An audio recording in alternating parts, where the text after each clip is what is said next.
Hi there, it's Simon from Inklips, and welcome to another video. Today I'm going to be showing you how to create this fun card using Distress Ink Smooshing and Gold Emboss Resist. I'm excited to now announce that I'm on the Brutus Monroe design team, so today we're going to use this Wonderful World stamp set, and I'm excited to use this What a Wonderful World script sentiment, which I really love on today's card, as well as that little detailed flower in the corner there.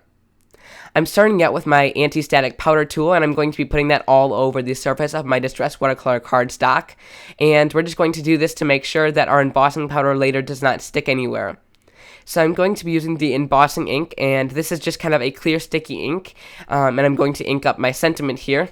So I love this ink. It's really nice and sticky, so it will hold your embossing powder really well.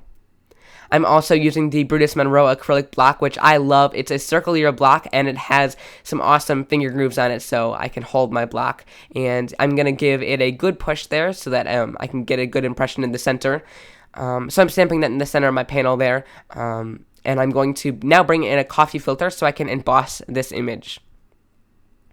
I'm using the Brutus Monroe Gilded Embossing Powder. I love this color. It's like a gold embossing powder, and I really love how it looks. And these embossing powders are really high quality. I really haven't used much like it, and when you emboss with it, it really makes it really nice and smooth, and it just works really well.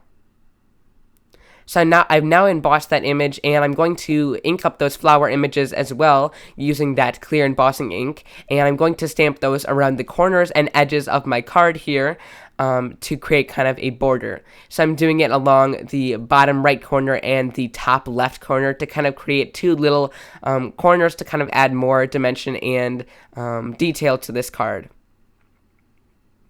I also found that if you tilted it in the light, you can kind of see the ink there, so I can kind of see where I was stamping a little bit to make sure that I wasn't stamping one image directly on top of another. So I'm bringing that coffee filter back in and that same gilded embossing powder, and we're going to emboss these corners as well with that same color of embossing powder.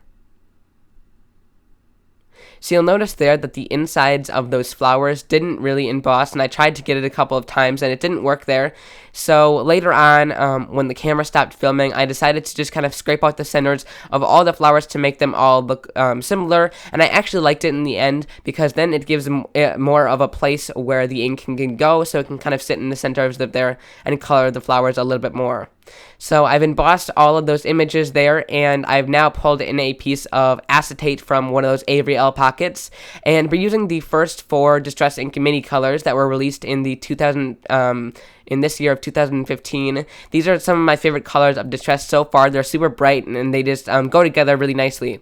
So we're starting out with some Abandoned Coral. I'm going to keep this at its original speed, and then the other ones I will fast forward because I want you guys to see kind of how it works. So I've added a little bit of ink onto the little pocket there, and since this is acetate, it's a non-porous surface, so it'll work really well with our ink smooshing. I'm going to spritz that with my Distress sprayer, and I'm going to move the ink around with my finger to make sure that there are no marks. I know I've done this technique in the past, and I really love how it looks, so I wanted to do it again today using the acetate. So I really love using the acetate because then when you push it on your surface, you really get a lot of control with how you're going to put it down, and you can kind of move around some of the ink splotches and make it look really how you want it to. Also, I find that if you're struggling with the watercolor, like I usually do, you really get a lot of control with this technique, and so I really find it helpful. So I'm kind of just picking up some of those color puddles and moving them around on the card here, and really I wanted to make this look like a really painterly look, so I'm kind of just adding some of those little dots to the edges and really making it look kind of like I just splattered these on. So I'm moving into the fossilized amber color. I really like this, and I'm kind of mixing it in the red there to kind of make a little orangey kind of color in the middle. And I'm also using some cracked pistachio, and I only added a little bit of this to the edges because I just wanted a little bit of blue on the edges there. So I'm just kind of adding some of those splotches to the edges, and then I'm going in with the Mermaid Lagoon color, which is a little bit of a darker blue, and adding those to the edges, even a little bit less than the cracked pistachio.